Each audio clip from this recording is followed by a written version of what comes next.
دغه کسان له حکومت نه غواړي چې له اداري فساد سره د جدي چلند وکړي.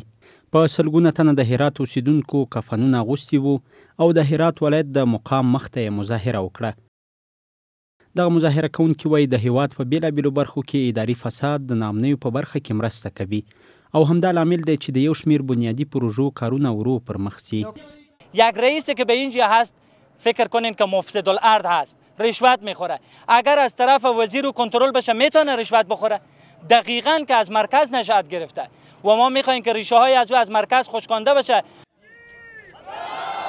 د هرات د والی ویان جیلانی فرهاد وایي دوی په بیلابېلو دولتي ادارو کې د فساد د مخنیوي لپاره یو لړ پروګرامونه پیل کړي دي، خو یو شمیر کارپوهان بیا په دغه ولایت کې د فساد د مخنیوي په برخه کې شوي کارونه کافي نه ګڼي او وایي چې باید د اداري فساد سره د مبارزې په برخه کې جدي او بنیادي کارونه وشي.